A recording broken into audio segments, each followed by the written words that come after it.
standing by terrorists in Syria. Iran slams Turkey's military presence in Syria. Chile extends state of emergency as unrest death toll hits 7. China's foreign minister discusses trade with the European Union and the situation in Hong Kong. China accuses the U.S. of, quote, false accusations over diplomat restrictions. President Trump says a small number of U.S. troops remain in Syria.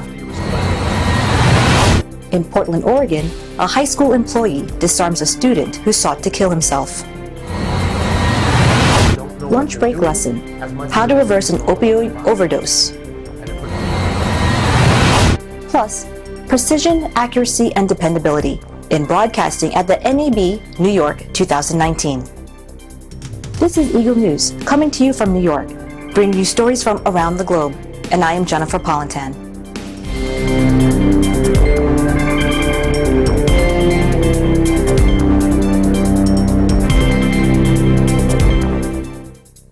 President Recep Tayyip Erdogan on Monday lashed out at Western states, accusing them of, quote, standing by terrorists in failing to support Turkey's operation against Syrian Kurdish fighters.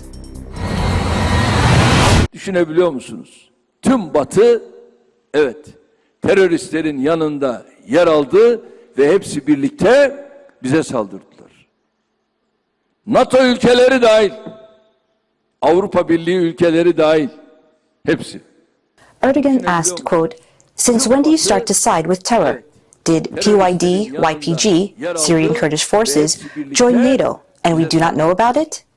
Ankara says the YPG is a, quote, terrorist offshoot of the outlawed Kurdish Workers' Party, or PKK, which has been waging an insurgency inside Turkey since 1984.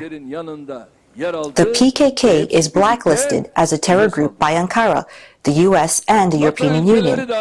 Ankara's military action against Kurdish forces, who played a key role in the fight against the Islamic State group, has drawn widespread international criticism and prompted some NATO countries to suspend new arms sales. NATO Secretary General Jens Stoltenberg has repeatedly voiced, quote, serious concerns about the military operation launched on October 9th to push Syrian Kurdish forces back from the border. Erdogan denied any territorial ambition, saying, quote, Turkey does not have an eye on any country's territory. We consider such an accusation as the biggest insult directed to us. Turkey has announced a 120-hour suspension of the offensive following a deal with the U.S. Vice President Mike Pence, under which Kurdish fighters were to withdraw to allow a safe zone to be set up along the border. Erdogan was to meet Russian President Vladimir Putin on Tuesday in the Black Sea resort of Sochi. Iran's foreign ministry spokesman, Abbas Mousavi, slammed Turkey's military operation in Syria during a press conference in Tehran after Ankara launched a cross-border attack against Kurdish forces on October 9th, following an announcement by the United States that it was pulling out its military from the war-torn country's north. حضور نظامی ترکیه در خاک سوریه است یا ایجاد پایگاه‌های ترکی در سوریه است، این غیر قابل قبول هست و همونچه که عرض کردم مثلا به تعرض به حاکمیت ملی و تمامیت ارضی کشور مستقل عضو سازمان ملل متحد است که طبیعتاً با مخالفت جمهوری اسلامی ایران و همه کشورها هم مواجه خواهد شد. Iran on Monday denounced as, quote, unacceptable any move by Turkey to establish military bases in Syria, saying such a step would face opposition from the Islamic Republic and other countries. President Recep Tayyip Erdogan said on Friday that Turkey would set up 12 observation posts inside Syria, as he warned Ankara would restart an operation against Kurdish forces across the border. Iran's foreign ministry spokesman, Abbas Mousavi, criticized the planned move in response to a question at a news conference. Mousavi said in remarks aired on state television, quote, the Turks can have any bases and can do anything on their own territory and within their borders. But if you mean establishing Turkish bases in Syria, this is unacceptable. Such a step, he said, would be seen as Iran as, quote, an aggression against the national sovereignty and territorial integrity of an independent country. Mousavi added, quote, naturally, it will face opposition from the Islamic Republic of Iran and other countries. Iran has repeatedly called for an immediate halt to the Turkish offensive in Syria, launched on October 9th after the United States announced it would withdraw all its troops from the area. A U.S.-brokered ceasefire gives Kurdish forces until Tuesday evening to withdraw from a buffer area Turkey wants to create on Syrian territory along its southern frontier. In his remarks on Friday, Erdogan said the proposed safe zone would be 32 kilometers or 20 miles deep and 444 kilometers in length and patrolled by Turkey. But he said, quote, we have no intention to stay there. This is out of the question. 5 people died Sunday when a garment factory was torched by looters near Chile's capital, Santiago, bringing the death toll in a wave of unrest to 7, as authorities expanded a state of emergency. Police and the military fired tear gas and used water cannons against protesters in the city as clashes over price hikes and social inequality raged through a third day. En el día de hoy se ha incorporado bajo el estado de emergencia todas las comunas de la región metropolitana, más la ciudad de Antofagasta y la ciudad de Valdivia. Y se encuentra en estos momentos en trámite los decretos de estado de emergencia para todas las comunas de la región de Valparaíso, para la ciudad de Talca, para la ciudad de Chillán y Chillán Viejo, para la ciudad de Temuco y Padre Las Casas, y finalmente la ciudad de Punta Arenas. Almost all public transport was paralyzed in Santiago, with shops shuttered and many flights canceled at the international airport, leaving thousands of people stranded and unable to leave due to the curfew. After an emergency meeting late Sunday, President Sebastián Pinera defended his decision to call a state of emergency and deploy troops onto the streets for the first time since Augusto Pinochet's military dictatorship between 1974 and 1990. Pinera said, quote, democracy not only has the right, it has the obligation to defend itself using the instruments that democracy itself provides and the rule of law to combat those who want to destroy it. The state of emergency was extended on Sunday, with Interior and Secretary Minister Andres Chadwick saying new decrees were being drawn up for the Antofagasta in the north, Valdivia in the south, and other cities such as Valparaíso, Temuco, and Punta Arenas. Firefighters said 5 people died in a garment factory burned by rioters in Renca, a northern suburb of Santiago. Earlier, Chadwick said 2 women burned to death after a store owned by U.S. retail chain Walmart was set alight in the early hours of Sunday.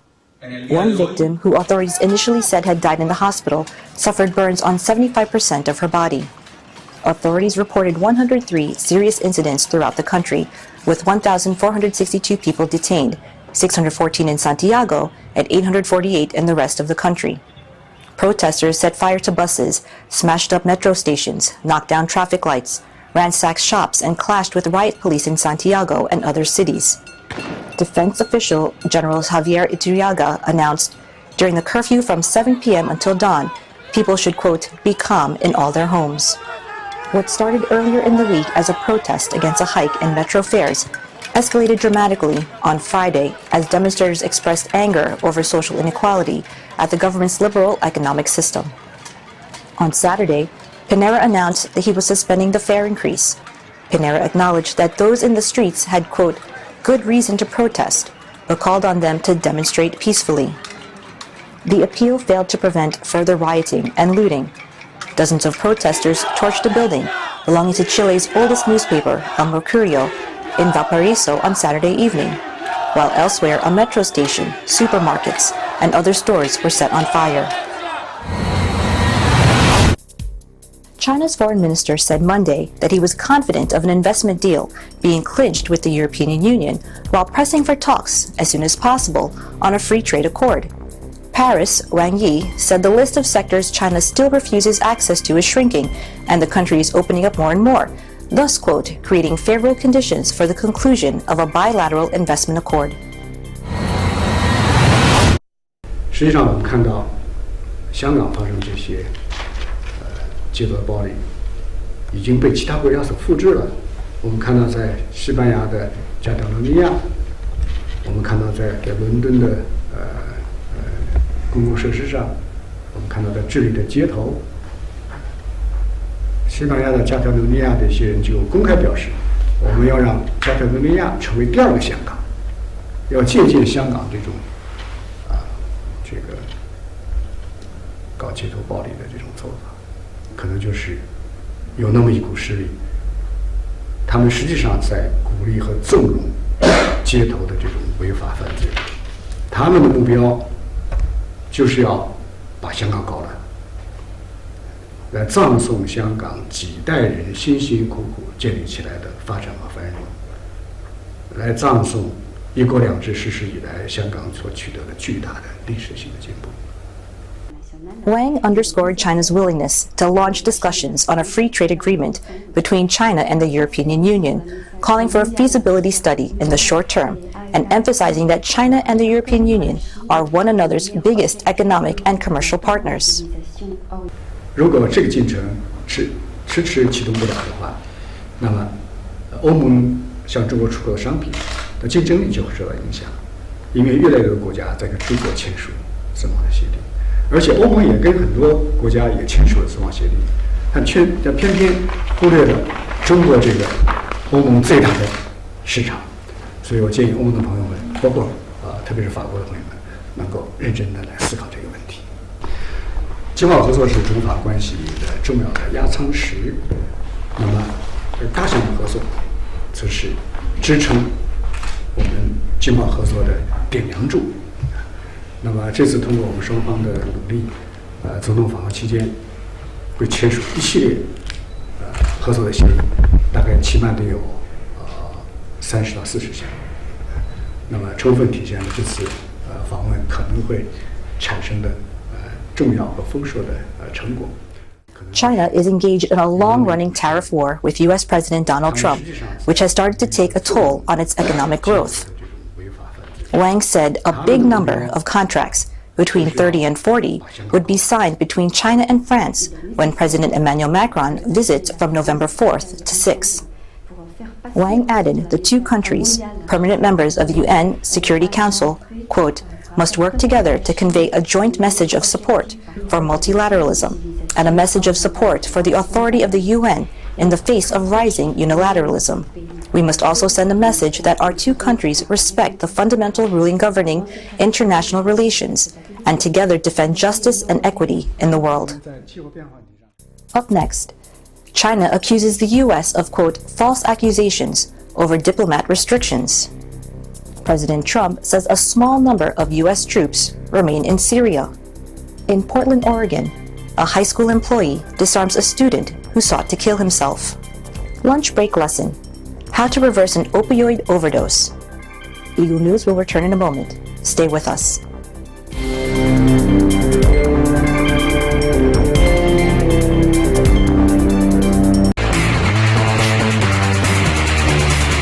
Soccer, the world's favorite sport.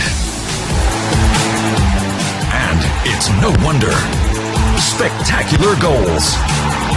And plenty of emotion.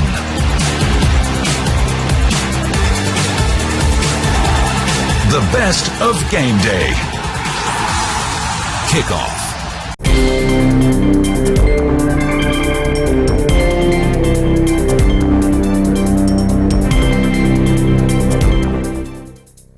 Welcome back. This is Eagle News, coming to you from New York, and I'm Jennifer Polintan. A spokesperson for China's foreign ministry said Beijing hopes the U.S. will face the facts after Washington imposed new restrictions on Chinese diplomats wishing to meet with American officials. The U.S. move was in response to similar restrictions in place in China, where U.S. diplomats require permission from several levels of the Chinese government in order to meet local officials or academics.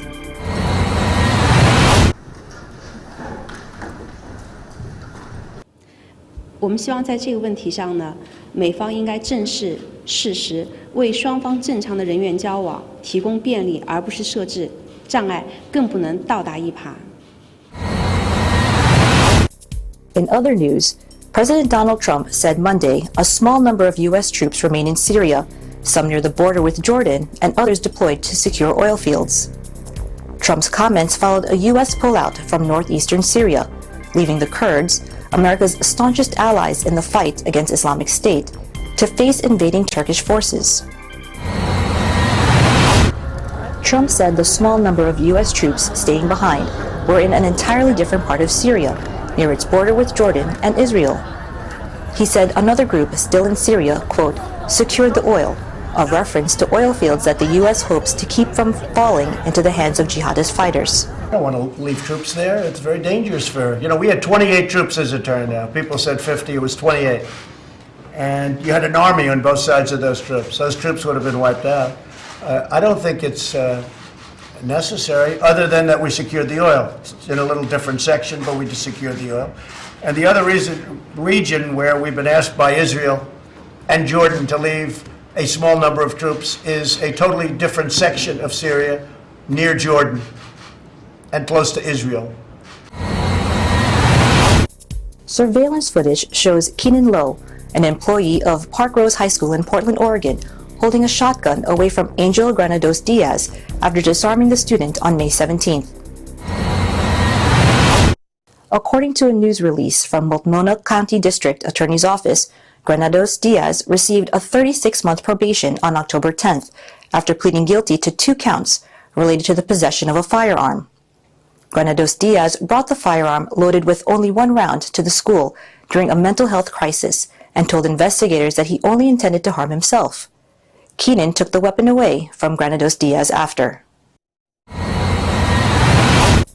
At a small shop selling handmade jewelry in South Philly, employees are skipping their lunch break for a good cause.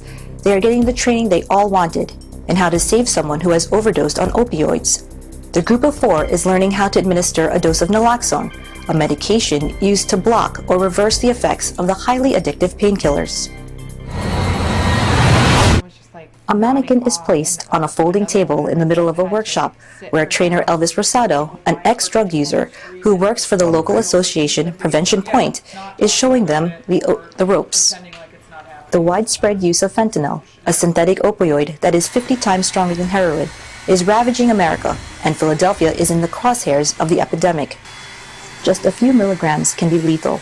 Rosado says, quote, if people have to do this training everywhere, it shows there is an obvious need and an obvious problem in this country. As Rosado explains, fentanyl is everywhere. It can be mixed with cocaine, heroin, and even synthetic marijuana, sometimes known as K2. It can also be pressed into counterfeit pills. Sometimes, the user doesn't even know he or she is taking it. 54-year-old Rosado says, quote, a lot of times people were overdosing of half of a $5 bag, so basically that's about $2 worth was enough. The result, every day in America, an average of 130 people die as a result of opioid overdoses, according to government data.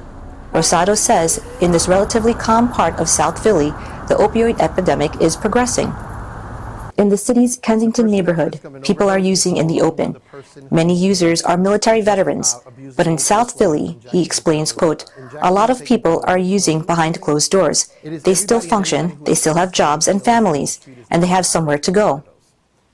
The fast-talking Rosado, who has been a counselor on drugs and alcohol abuse for 25 years, reveals to the jewelry shop workers the first line of defense, identifying people in trouble.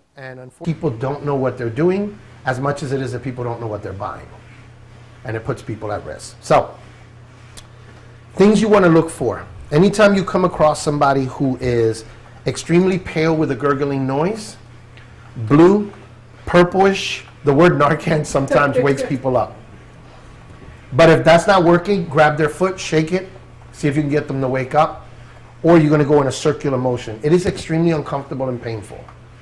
This is just for you to determine whether the person is or isn't responding. You call 911 immediately, give clear and precise directions, proceed to administer Narcan. Back, you peel, you drop it out. It's one hit, one nostril. It's going to go straight up because it's a mist. Don't be shocked. 90% of the time, they'll look over and go, I don't know what you're talking about. I don't do drugs. Don't argue with the person. The 4 employees of Souvenir Jewelry listened attentively to the presentation by Rosado, who has been clean for 27 years. He has already offered naloxone training to more than 5,000 people, including the governor of Pennsylvania, hundreds of students, cops, nuns, and librarians. If you can bring them down to the floor. So far, he has been responsible for reversing 60 opioid overdoses, but in January he lost 1 person. Rachel Dillon, the 35-year-old owner of the store, raises an interesting point. Can you get in trouble if you mistakenly give Narcan to someone who has not taken opioids? Rosado is reassuring. You can't hurt anyone with Narcan or naloxone. It's always better to do something than do nothing. The demonstration ends in just 30 minutes. Dillon and her employees thank Rosado profusely. All of them say they can feel capable of helping someone in need. When we come back, precision, accuracy, and dependability in broadcasting at the NAB New York 2019. Eagle News will return shortly. Stay with us.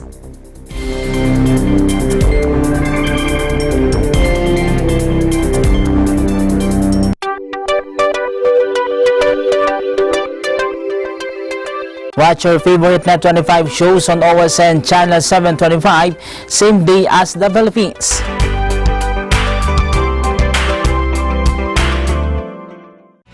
Letters and Music, Lunes hanggang Biyernes, 1:00 hanggang 2:00 ng hapon.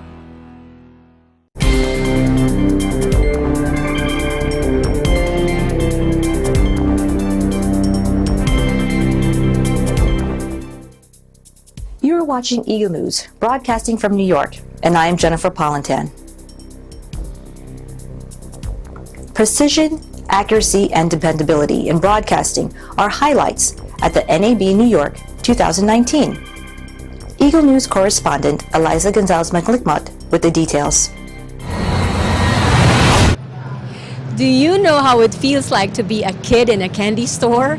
Well, that's how those from the broadcast industry are feeling right now here at the National Association of Broadcasters Show New York.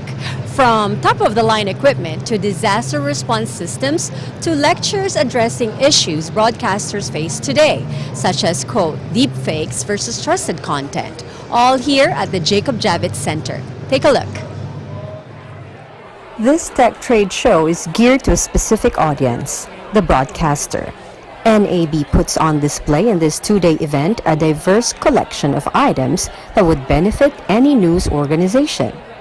From news gathering vehicles, to video editing software, to sound booths and audio equipment, to lights and things not so high-tech but still very much important, like office furniture. Before the disaster or after the disaster, we are using data casting technology to provide the people about the disaster-related information to make them prepare for the disaster. Where is the shelters, where they can get the medical treatment and the food supply after the disaster, those kind of things. We are providing that information through the data casting on TV. So today we're showing off, the new thing we're showing is our quad matrix. It's a modular system of our individual matrix units.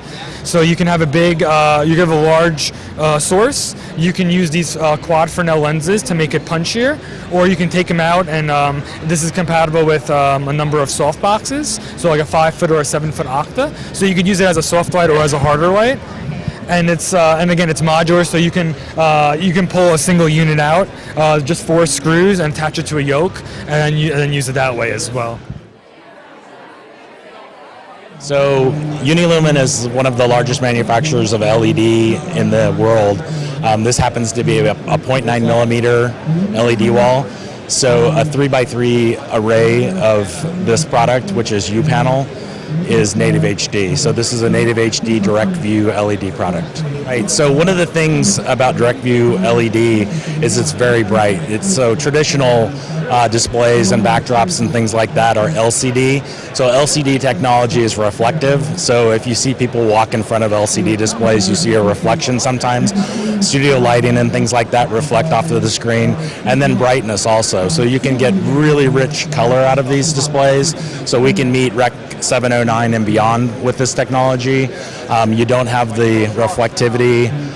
So it's a really, you'll see a lot of the broadcast studios that are out there have already adopted this technology into their broadcast sets. Well, what VCC does is really radical. We believe that everybody in the world is walking around with the world's best ENG tool sitting right here in their pocket, other pocket, and of course that's a smartphone. And we believe that we can get a high-quality live remote feed from anywhere in the world in just a few minutes over somebody's smartphone using the connectivity that they have, the device they have, without any downloads at all on the part of the interviewee. So this is a game-breaking technology. It's groundbreaking. We can bring in remotes. We can bring in audience aggregation the same way, and we can actually connect to people's control rooms, or we can produce programs without any control room at all using these remotes by smartphone. Hello, we are with Benton White of The Whisper Room. Thank you for joining Eagle News. Thanks for having us, Eliza. Benton, share with us, what is The Whisper Room? So the Whisper Room is a modular portable system that you can go in and record a broadcast. It's going to isolate the sound quite substantially. Today we have a 4-foot by 6-foot booth that we call it the Model 4872E. This is a double wall system that's going to help isolate. You can step on in here, and right when you walk in, you can kind of feel the difference. Yeah. So this is our studio light. It actually changes colors. We've got a lot of excuse me, guys. We have a lot of other optional features in the booth. This booth comes with a large window, so you can have visibility. It also comes with a series of these panels that you can move around to get the sound that you're looking for. It really helps with the reverberation inside a room. But all of our booths come standard with ventilation. It's going to help out cycle through the host room air so you can stay cool while you're doing your voiceover work. A lot of people use this for recording an audio book, or audiologists use them for hearing tests. There's a whole bunch of applications, really. Okay, and they come in different sizes? We have 26 different sizes and 2 levels of isolation. This is one of our smaller booths. They get quite big. Our largest is an 8x16 booth. You could actually fit a whole band in that if you'd like. And if you want to record them. And if you want to record them, you got it. And you said it's modular. This is modular, so each one of these pieces, they bolt together. So Eliza, you and I, we could actually assemble this whole booth in about 3 hours and tear it down in about half the amount of time. Seeing the latest gear is not the only cool thing here, but the lectures on various topics given by speakers on stages strategically located throughout the venue. To sustain one's relevance in this industry, one needs to keep up not only with the latest news, but also with the latest technology. But more importantly, delivering information with the sharpest detail, swiftness, and accuracy is the goal everyone here shares. From the NAB Show New York 2019, here in New York City, I am Eliza Gonzalez Manglikmont, 1 with 25. Thanks, Eliza. That is today's Eagle News. Join us again tomorrow for stories that matter to you. Visit our websites at eaglenews.net and eaglenewslive.com. Follow us on Twitter at twitter.com/eaglenews and on Facebook at facebook.com/eaglenews. Thank you for watching. I am Jennifer Polentan, and I am 1 with 25.